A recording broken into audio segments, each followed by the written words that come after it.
for Mad Hostage. So Mad Hostage is, oh, look at this supply block though, and that's the thing with Banshees and with any kind of harass. Actually, if I can talk about that for a minute too, is you just do damage where you can. You don't have to go for the mineral line every time. I know everybody does because you can see an instant. You can be like, look, I killed workers. He's not getting as many resources. I get that, but look at this. He just killed a supply depot, and it looks like Mad Hostage has been supply blocked for quite a while. So good on him for that. And now Oli is going to be able to catch back up in supply a little bit. And by catch back up, I mean is he ahead? It's 107 to 112. So no, so it's going to allow Oli to really catch up in supply, which is awesome. Meanwhile, it looks like Mad Hostage. Does he know? Let's go to Mad Hostage's view. Does he know that this is? No, he has no idea this is here. I'm very curious to see why he is just parked there. But you can see he went and scouted this and said, nope, destructible rocks are there. So he's probably confused. He's like, I don't get it. He broke these rocks and checked here. Doesn't see an expansion. He's going to check the gold. Doesn't see an expansion. He's like, okay, well, I'm going to build on the gold, which is always a good idea. Oh, look at that. Well, I have two things to say. One is, it looks like this missile turret is going to put an end to all the shenanigans. He was able to kill the SCV that was making this supply depot, though, so it's going to slow down his supply just a little bit. But the other thing is, dang it, what was I going to say? I had something really profound to say, too. Oh, no, I forgot what it was. Whatever, man, it'll come to me. It's not a big deal. Oh, wait, was it?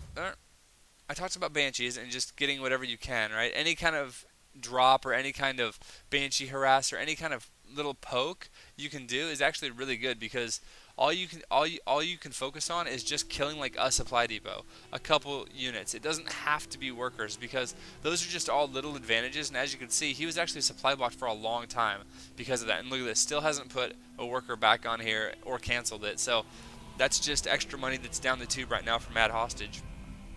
So any kind of little poke you can do that, just try to do a little bit of damage. You don't have to overcommit. You don't have to waste your units. You just do damage and pull back. It's all good. Now this is what I was going to talk about. Yeah, Mad Hostage got a Raven and he researched Seeker missiles. Seeker missiles you never see used ever. But you know what? Holy crap, that is a huge drop. You got some Thors, some siege tanks.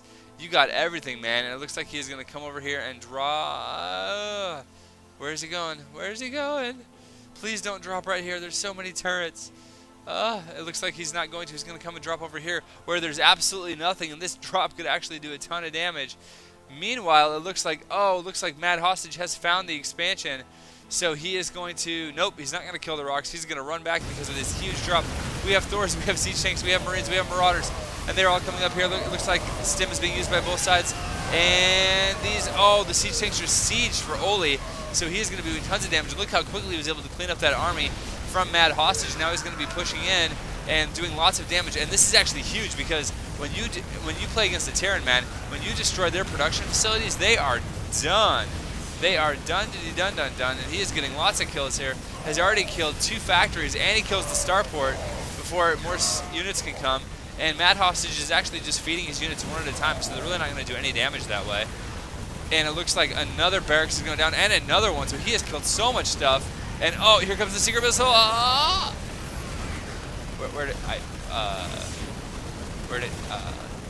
Huh. It didn't go off. Interesting. As we can see, just tons of damage being done.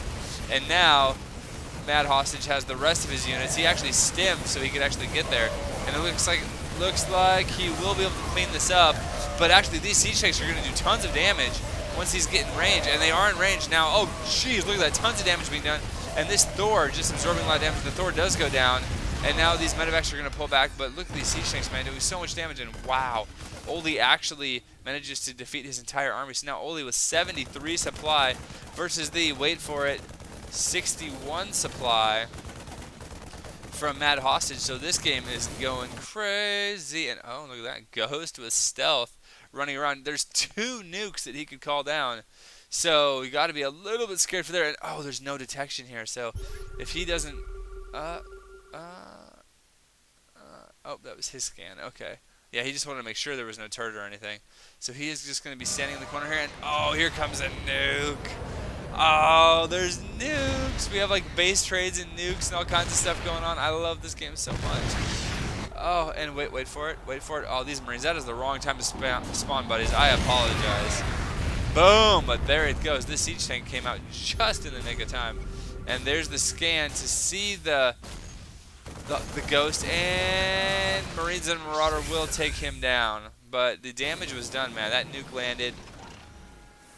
So it looks now, oh wow, it looks like Mad Hostage is rebuilding 5 racks at the gold. He does have the gold too, so that's actually really good. That will help him if he decides to get that saturated. He also still has his natural, which is like incredibly saturated. Has a couple of medevacs, and here's the problem though. He still doesn't have control of his main.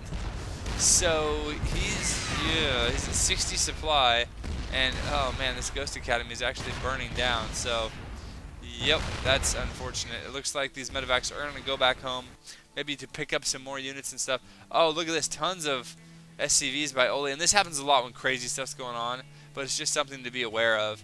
You can see that Oli does have enough money to either lift up his orbital and land it here, or go ahead and build another command center here. So it looks like he is, he's loading up all of his workers, and he's going to use them in conjunction with tanks and Marines. He's just loading up everybody, man. So it looks like he's going to go for like another all-in. So this is very all-in-ish at this point, kind of drop that he's doing because he's using so many workers. He does still have this expansion, but you can see there's not very many workers here. And one thing you can do is just keep on getting workers and get these orbitals, man, because you can just spam mules. And I tell you what, man, I have been in some situations where I've base traded with somebody and we have literally both had no units, but I had an orbital and I was able to land it, have 5 mules come and just do tons of harvesting, and I was good to go. And look at this, we have the worker battles 2011, and they are all going to run, and oh, the siege tanks are just going to absolutely obliterate them. And this orbital by Mad Hostage is going to go down. So now we have Mad Hostage. He still has this base here, which is fairly well saturated, but it's getting low on minerals, so he's not going to have it for very much longer as far as a monetary resource. Yeah, now you can see Mad Hostage is like, oh, geez, I need to get some workers here.